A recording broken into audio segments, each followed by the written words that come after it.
కెమెరామ్యాన్‌ను కొట్టి గాయపరిచిన పంత్. యెస్, ఇది నిజమే. నిన్న జరిగిన గుజరాత్ టైటాన్స్ అలానే ఢిల్లీ క్యాపిటల్స్ మ్యాచ్‌లో అయితే పంత్ అయితే వీరవిహారం చేశాడు అని చెప్పుకోవచ్చు.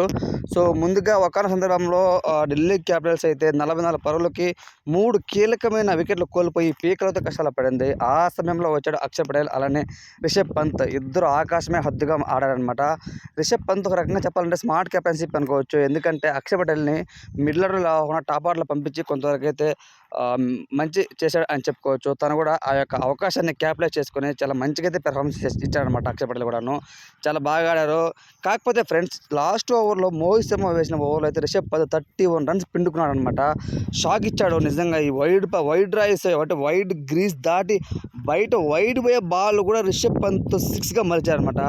ఎక్సలెంట్ అని చెప్పుకోవచ్చు. సో, నాకైతే చాలా బాగా అనిపించింది. అలానే ఒకానొక సిక్స్ అయితే కొట్టినప్పుడు కెమెరామ్యాన్ దేవాన్షు అనే ఒక పర్సన్‌కి అయితే తగిలిందనమాట. సో, తనైతే చాలా అయితే గాయపడ్డాడు అనైతే ఇన్ఫర్మేషన్.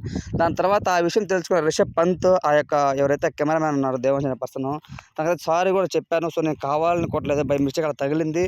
ఐఎమ్ రియల్లీ సారీ అంటూ కూడా రిక్కీ పాంటింగ్ తరపున అలాగే రిషబ్ పంత్ తరపున తనైతే సారీ చెప్పేది సమాచారం అయితే వస్తుందనమాట.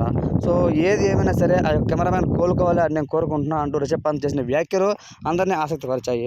ఇంకొకటి ఏంటంటే అలానే మన గుజరాత్ టైటాన్స్ కూడా ఎంత తెలియలేదు, చాలా మంచిగా అయితే లాస్ట్ వరకు అయితే ఉత్కంఠంగా సాగిందనమాట మ్యాచ్.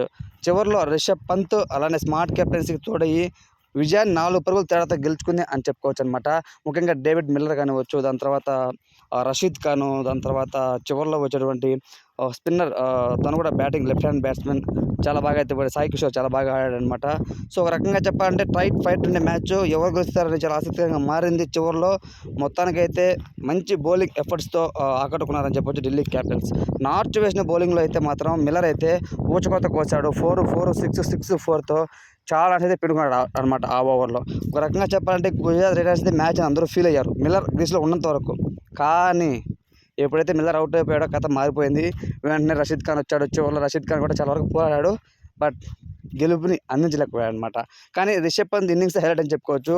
ఓవరాల్‌గా రిషబ్ పంత్ ఇన్నింగ్స్‌పై మీ ఒపీనియన్ ఏంటని కామెంట్ రూపంలో తెలియచేయండి. Thanks for watching.